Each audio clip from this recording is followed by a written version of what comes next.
Essa aqui eu acho que é uma das histórias mais curiosas assim que eu já vi.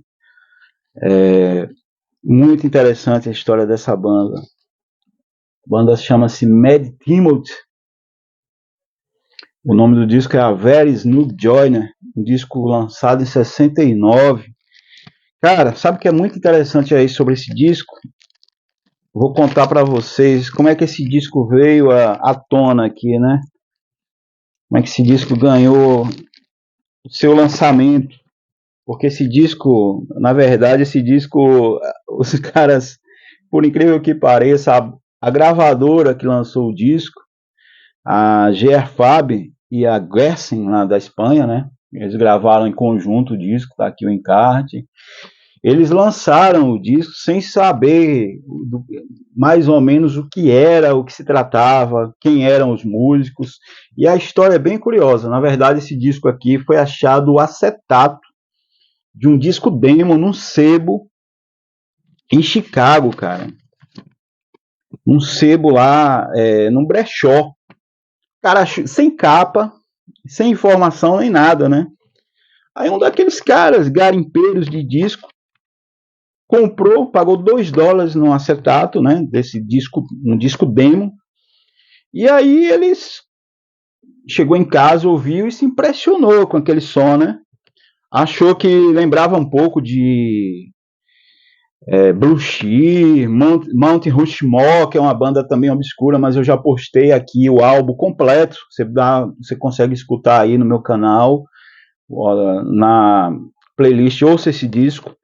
É mais ou menos uma linha assim meio do Mount Rushmore, né? Do Blue Cheer, com algumas faixas folk.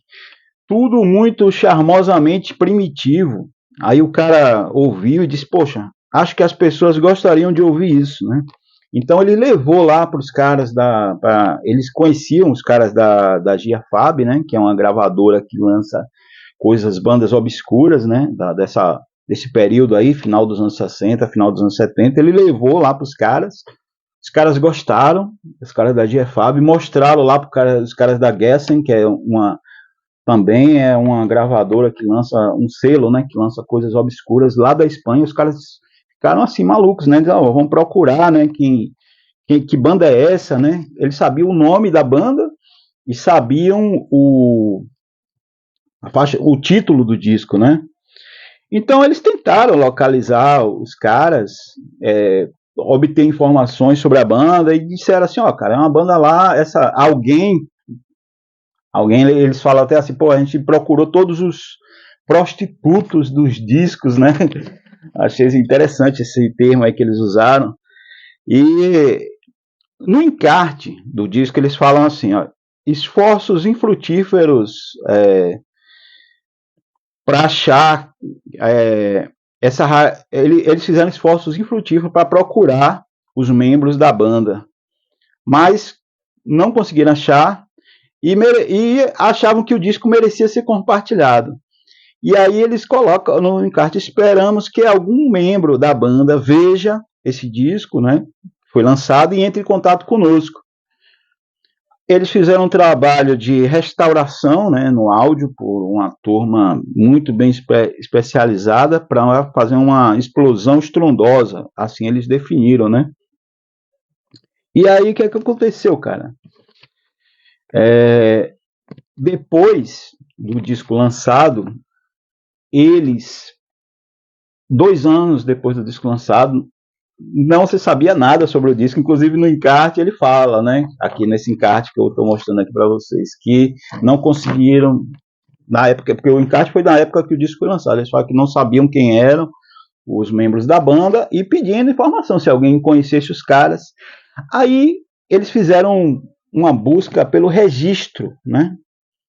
Aí eles viram que as músicas tinham sido registradas e tinha o nome dos caras. Aí eles localizaram um dos caras aí nas redes sociais, no Facebook.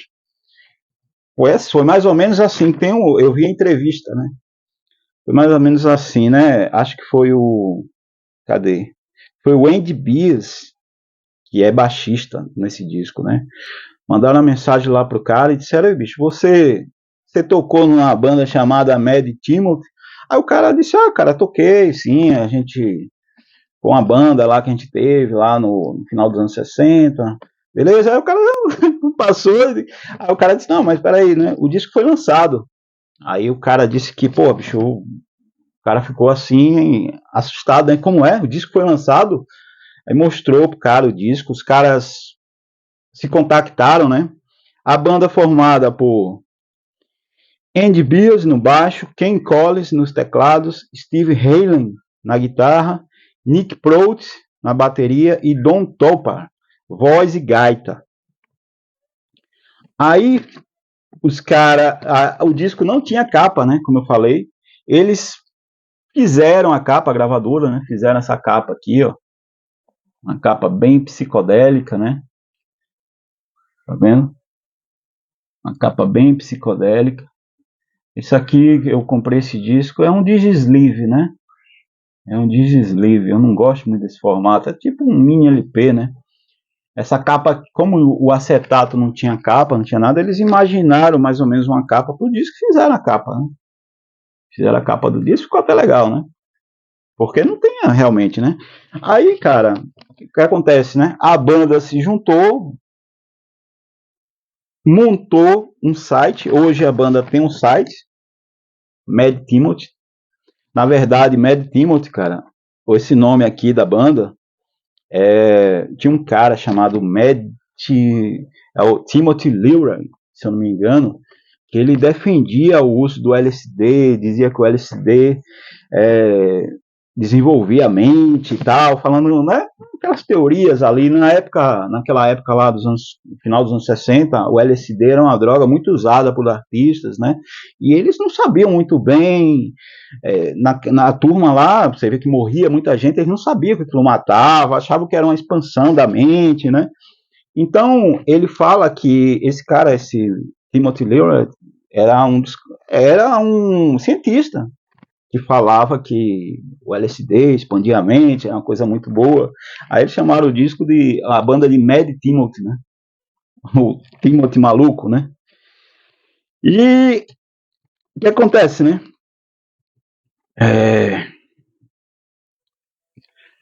Os caras montaram um site, né? Montaram um site e a banda hoje lançaram alguns materiais inéditos lá no site e eles explicam no site deles lá, tem uma entrevista, né, com eles. Só tem 2 membros que já morreram, né? Os outros 3 estão aí. Eles disseram que explicam como foi que o disco se perdeu. Eles gravaram o disco com uma espécie de gravação caseira, né? Eles gravavam em fitas e gravaram num take só os instrumentos. Aí depois pegavam as fitas e botavam para tocar e gravavam em outra fita a gaita. Aí depois pegava mais outra fita, reproduzia essa fita já com a gaita gravada e fizeram o vocal, botaram o vocal por cima. Então, assim, quando eles levaram para a engenharia de som, né, para uma gravadora, para um engenheiro de som, para fazer o disco, o cara disse, cara, vocês fizeram tudo errado, tá tudo errado aí, não tem como fazer, né, vai ter que fazer tudo de novo aí, vocês fizeram tudo. Não é assim que se grava um disco. Isso na época, né? 1969, né? O cara disse, tá tudo errado, aí não vai ter como, né? Aí os caras disseram, tudo bem, deixa pra lá, né? Aí ficou lá na casa de um deles, eles moravam em Nova Jersey, né? Aí o cara fala que na época lá do CD, ele pegou, tinha um monte de vinil, aí jogou no lixo, passou por um sebo lá, né? A maioria das coisas. E esse disco, esse acetato aí deles, né? Que era o disco que eles falam até assim, que o demo, eles dizem, né? O demo era uma espécie de disco que eles mostravam para quem poderia interessar, né? As gravadoras, né?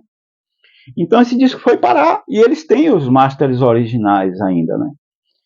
E eles subiram lá no site deles, né? Inclusive com músicas inéditas. E, cara, eles falam que tocavam bastante lá ali naquela época, né? Em bailes, em festas de fraternidades, em parques. Eles falam até que geralmente os shows dele iniciavam com um cover de Kick Out the Jams do MC5 e fechavam com When the Music is Over, When the Music is Over do The Doors, né? Falam que também que tocavam Satisfaction numa versão funk, tocavam blues do Muddy Waters. E é uma banda que foi muito influenciada, né? Esse Mad Timothy foi muito influenciada por Jimi Hendrix, Cream, Traffic, Blue She, Dodge, Soft Machine, Pink Floyd, tudo isso, sim, Pink Floyd lá no começo, né? Porque é um disco que foi gravado em 69, como eu falei, né? Então, assim, cara, é um disco completamente obscuro, né? Hoje, se você quiser comprar esse CD, você encontra. Ele tá em algumas lojas. Eu comprei esse aqui na eMusic. Comprei, assim, eu me deparei com ele, né? E disse, porra, mas que é isso aí, né, cara? Que é isso, né? Aí eu fui dar uma escutada, porque você consegue baixar para ouvir, né? Ouvir no YouTube. Aí curti e disse, cara, vou comprar, mas eu não sabia a história da banda, né? E é uma história muito louca, né? Como eu relatei aí para vocês. Se vocês entrarem no Discogs, o Discogs tem o site deles lá, e o site deles tem toda a entrevista, eles contam tudo isso aí que eu falei para vocês, com riqueza de detalhes, o instrumento que eles usavam, tudo. E o disco é um disco, cara, um disco cru, né? É um disco que foi pensado como um demo, né? Um disco foi tirado de umas fitas demo, né? Como eu falei. Mas assim, cara, o disco tem uma qualidade tanto que quando os caras ouviram o disco, né, os caras que pegaram essa demo no brechó, quando os caras ouviram aquilo, os caras ficaram impressionados, né, disseram, pô, isso aqui merece, né, que a gente lance, que as pessoas ouçam, né, deram o devido tratamento e lançaram, e tá aí. Vou botar um trechinho aí para vocês. Mad Timothy, Very Smooth Joyner, talvez um dos discos, uma das bandas mais obscuras que eu coloco aqui no metal, no canal, né? Nessa nossa série aí de 3 bandas raras ou 3 discos raros, beleza? Então fica com um trechinho aí. Valeu!